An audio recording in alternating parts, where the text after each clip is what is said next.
escolher investimentos da forma errada é o primeiro erro do investidor. E basicamente, né, a conveniência, você estar talvez não pensando em investir e alguém te oferece algo, você acaba entrando nisso. Então, a conveniência está ao lado de quem, geralmente? Do amigo, né, ou do gerente do banco, ou alguém que está perto de você e você vai naquele investimento que aquela pessoa te indicou de uma maneira ou de outra. E muito é também movido pela manada, ou seja, pessoas ou literatura, ou daqui a pouco conhecimento que está aí jogado na internet, você, se está todo mundo fazendo isso, eu vou fazer também. Você não é Maria vai com as outras, você não é igual a todo mundo. Tua mãe não te ensinou isso? Minha mãe me ensinou isso, eu não sou igual a todo mundo, eu faço o que eu quero fazer baseado nos meus conhecimentos. Não faça o que os outros estão fazendo só porque os outros estão fazendo.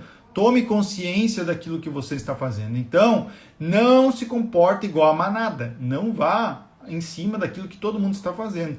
Tome as suas decisões baseadas sobre o seu conhecimento. Se for algo interessante para você, você vai saber e você vai tirar essa razão do seu conhecimento. Então, cuide. Muita gente entra na poupança porque não tem alternativas também. Você não conhece as alternativas. E as alternativas, eu vou explorar algumas hoje aqui e mostrar o porquê você não deve investir nelas. Fundos de investimento são uma bela porcaria na maioria dos casos no Brasil. Também vou mostrar alguns aqui que refletem isso, né? Os fundos de investimentos na maioria do Brasil, até vou botar aqui uma notícia, né? 20% dos fundos batem o CDI e metade perde para a inflação. Então pensa, né?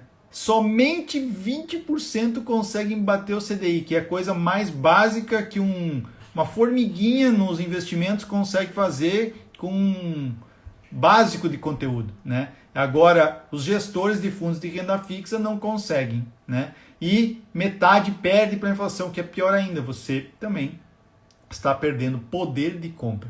Então, quando você se toca disso, você começa a ver que está errado em algum momento. Então, a gente vai avaliar alguns fundos. Consórcio não é investimento. Quando você estuda finanças pessoais, educação financeira, você vê consórcio é um investimento de outro tipo, você pode categorizar, que eu categorizo como negócio, né? Muitas pessoas compram o consórcio para daqui a pouco ter uma compra de uma caminhonete ou algo para o seu negócio, ao invés de financiar. É algo diferente. Mas consórcio tem taxas grandes de administração, né? Se você compra um carro, você vai pagar daqui a pouco um carro que você já não é tão valorizado quanto é aquele carro que você começou a pagar. Capitalização não é um investimento. Capitalização, você se ficar lá pagando aquele valorzinho por mês, daqui a pouco você vai querer sacar e você vai sacar menos do que você investiu, não te dá uma rentabilidade decente, é uma bela de uma porcaria. Então, isso não é investimento. Previdência privada, também tem várias no Brasil, assim como eu acabei de mostrar uma notícia, que não conseguem ter rentabilidade decente. Então você acaba induzido a colocar o seu dinheiro em algo que parece muito bacana, muito nobre, mas com uma rentabilidade de uma bela porcaria. Eu vou mostrar uma aqui hoje que vocês vão cair da cadeira, né? Uma rentabilidade de uma previdência do Bradesco aqui que vocês vão ter sérios problemas aí para digerir. Bom, o fato é, esse é um erro grave, né? E o principal erro também é a gente não entender como funciona a economia, né? Porque se a pessoa escolheu a poupança, provavelmente ela está perdida no meio da economia, não entende nada, dá um monte de opinião, mas não entende o que dá de opinião. Então, o que acontece com a maioria dos brasileiros? A gente não foi ensinado a algumas questões básicas, né? Qual é a rentabilidade da poupança? A poupança rende 70% da Selic hoje. Selic está em 2% ao ano. Então, o que a poupança rende hoje é uma baixaria, é uma porcaria de rentabilidade. É isso que a gente tem hoje. Então, você não pode deixar o dinheiro na poupança. Então, esse é o primeiro ponto. Entendido isso, estamos com uma rentabilidade muito baixa da poupança, 1,4. Agora, a gente tem uma inflação, né, nesse momento no Brasil, que está subindo.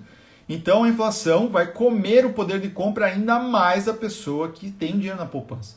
Hoje a inflação está maior do que a rentabilidade da poupança, ou seja, a inflação está subindo e o seu dinheiro não conseguindo pagar o quilo que você comprava anteriormente. Então, esse é um problema muito grave que você deve, de uma maneira ou de outra, entender dentro da poupança. Quando a gente vai para rentabilidades, a rentabilidade da poupança, eu já acabei de falar, né? Ela é baixa. Mas a gente não deve, de maneira nenhuma, desprezar, né, o investimento. Se você está fazendo a poupança, já é uma coisa boa, porque tem muita gente que nem na poupança investe, nem na poupança poupa, né? Mas é um bom começo para você entender que a disciplina está sendo formada na sua cabeça e agora você começa a ver que tem mais possibilidades, né, mais tipos de investimento que vão melhorar para você. Quando você deixa o dinheiro no colchão, você tem zero de rentabilidade e perde para a inflação. A inflação vai subindo e você vai com o seu dinheiro diminuindo. Então, debaixo do colchão não é nem de longe, nem de perto um tipo de investimento. Poupança, acabamos de falar, baixa rentabilidade e inflação sobe. CDBs, LCIs de grandes bancos geralmente remuneram menos de 100% do CDI.